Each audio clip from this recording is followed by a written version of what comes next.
अब यहाँ पे देखो, तो यहाँ पे अब जब ये बैक टू बैक कनेक्टेड है, ठीक है, और बैक टू बैक कनेक्टेड होने का मतलब ये देखो यहाँ पे ये बैक टू बैक कनेक्टेड होता है ऐसे।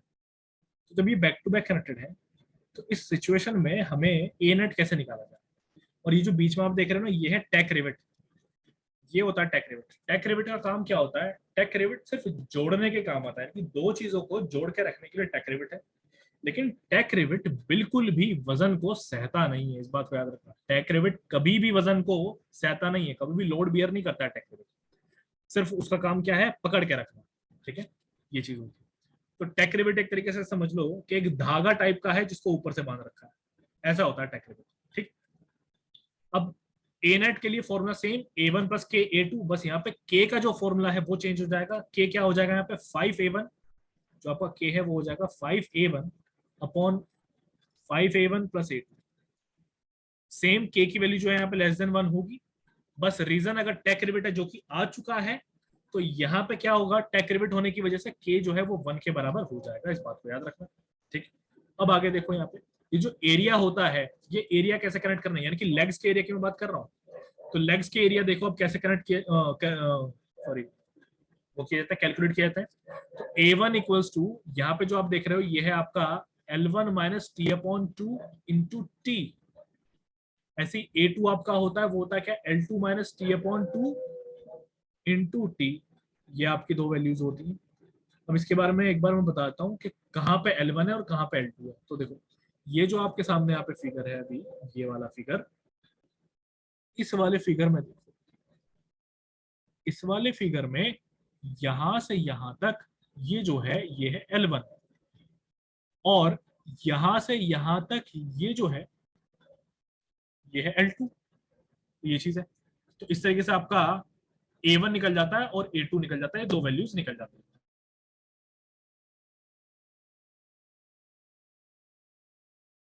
ठीक है। अब देखो यहाँ पे तो टेक रिविट के बारे में मैंने आप लोगों को बता ही दिया है।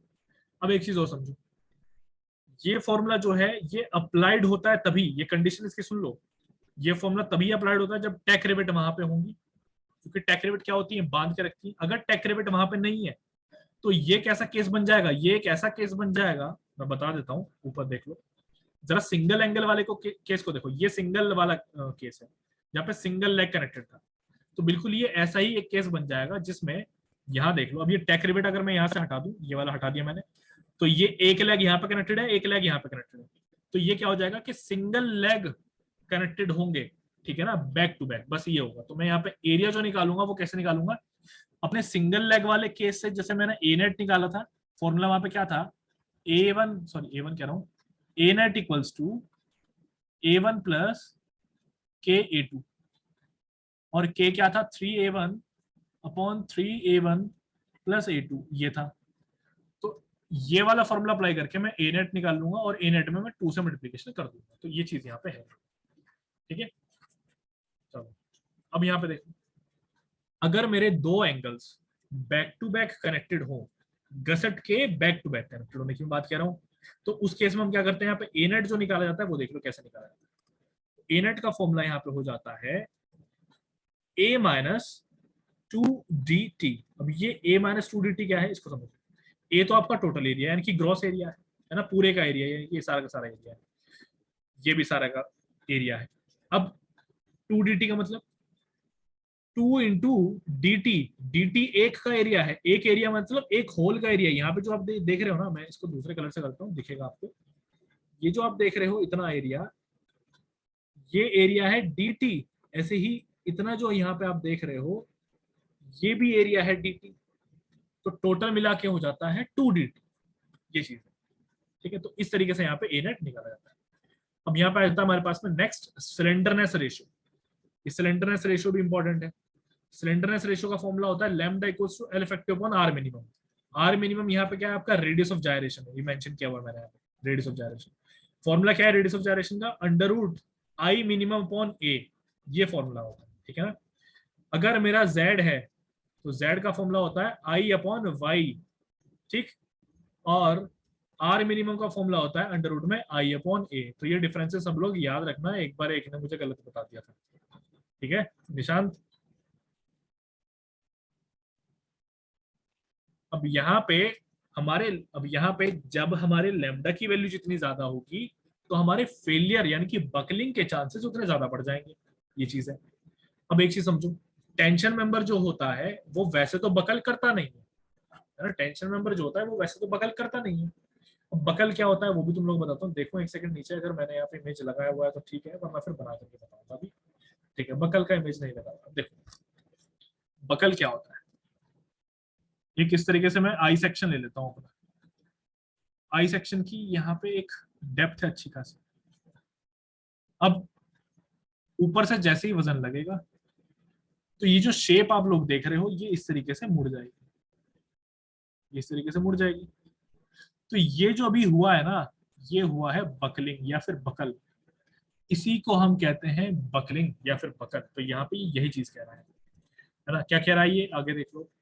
ये कह रहा है कि टेंशन मेंबर में वैसे तो बकलिंग होती नहीं है। क्यों नहीं होती? क्योंकि देखो यहाँ पे बकलिंग किस में होती है भैया, ऊपर से जब नीचे लोड लगता है कंप्रेशन मेंबर में तो होती है, जब कंप्रेसिव फोर्स लग रहा होता है, कंप्रेसिव फोर्स तभी होती है, लेकिन टेंशन मेंबर में तो नहीं होती है। आगे कहता है ये कि लेकिन कभी कभी स्ट्रेस रिवर्सल हो जाने की वजह से बकलिंग हो जाती है। स्ट्रेस रिवर्सल यानी कि जहां पे हमारा कंप्रेसिव फोर्स है, मतलब जहां पे हमारा सॉरी टेंसाइल फोर्स, जो हमारा टेंशन मेंबर है उसमें टेंसाइल फोर्स की बजाय अगर कंप्रेसिव फोर्स डेवलप हो जाए तो उसको हम कहते हैं स्ट्रेस रिवर्सल। यानी कि जो उल्टा स्ट्रेस डेवलप हो चुका है, जो नहीं होना चाहिए था, उसको हम कहते हैं स्ट्रेस रिवर्सल। ये जो स्ट्रेस रिवर्सल वाला कॉन्सेप्ट है, ये कॉन्सेप्ट को मैं सोम में पढ़ा चुका हूँ। ठीक है, सोम में है ये मेरा।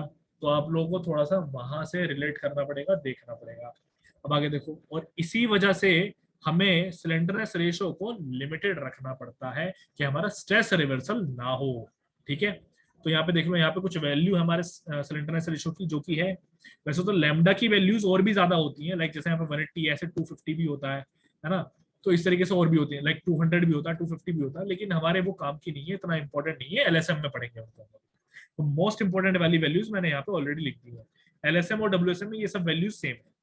ठीक, तो यहाँ पे देख लो, लैम्डा का वैल्यू 180 से ज्यादा नहीं होना चाहिए। किस केस में? अगर स्ट्रेस रिवर्सल हमारे विंड और अर्थक्वेक के अलावा किसी दूसरे फोर्सेस से हो रहा है, तो मेरा जो यहाँ पे सिलेंडरनेस रेशो का वैल्यू है वो 180 से ज्यादा नहीं होना चाहिए।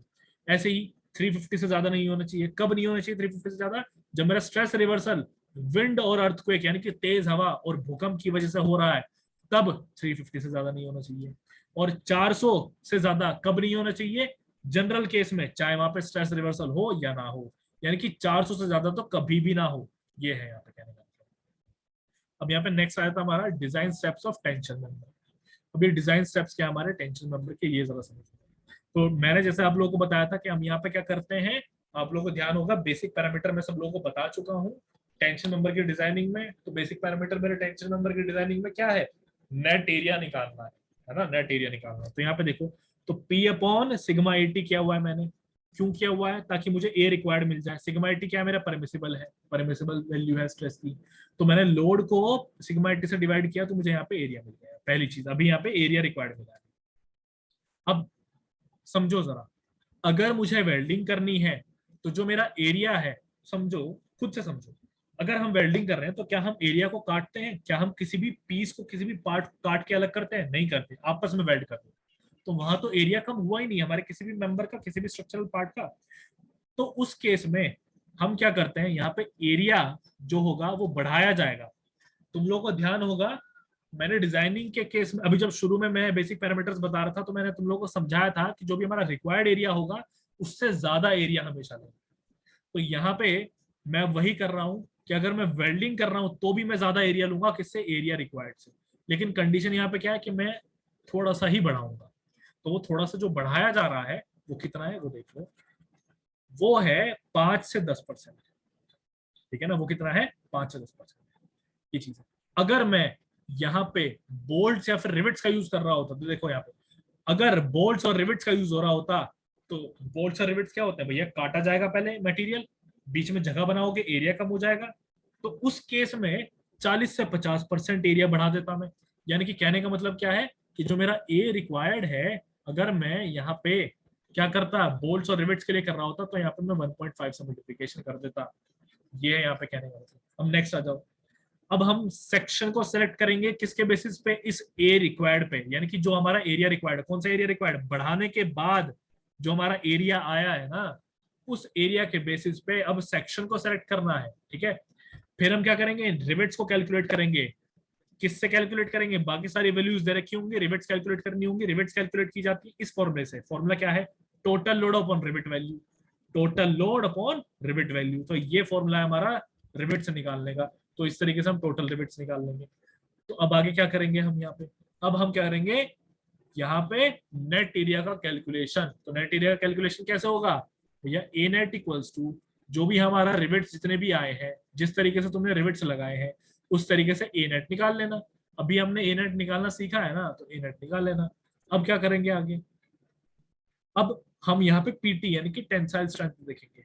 ये जो ए नेट हमने कैलकुलेट किया है उसका मल्टीप्लीकेशन कर दो सिग्मा एटी से, तो मुझे यहाँ पे पीटी का वैल्यू मिल जाएगा। अब मुझे चेक करना है कि जो मेरा टेंसाइल स्ट्रेंथ है वो अप्लाइड लोड से ज्यादा है या नहीं, यही मैं यहाँ पे चेक कर रहा हूँ। अगर ज्यादा है तो मेरा बनाया हुआ जो भी स्ट्रक्चर है वो एकदम सेफ होगा। ठीक है, ये चीज समझ लेना कि वो क्या होगा, एकदम सेफ होगा। ठीक, तो ये चीज होती है। अब यहाँ पे हमने अपना टेंशन मेंबर का डिजाइनिंग भी समझ लिया है। अच्छा, अब मैं तुम लोगों को एक चीज बता दूं, अगर तुम लोगों को याद हो तो यहाँ पे जो सेक्शन का सिलेक्शन हम कर रहे हैं वो कैसे करेंगे। एग्जाम में ये तो तुम्हें याद हो दे रखा होगा, वहां पे एरिया रिक्वायर्ड दिया हुआ होगा, सेक्शन दिए हुए होंगे। एक्चुअली में एक स्टील टेबल नाम की चीज होती है, जैसे तुम्हारा स्टील का कोड होता है ना, कोड होता है स्टील का, उसी तरीके से एक स्टील टेबल भी होता है। तो स्टील टेबल के थ्रू हम सारी चीजें निकालते हैं, अपना सेक्शन निकालते हैं on the basis of the area. ये चीज होती है। अब हमारा रहेगा आगे कंप्रेशन मेंबर का डिजाइनिंग, वो हम अगले लेक्चर में देखेंगे।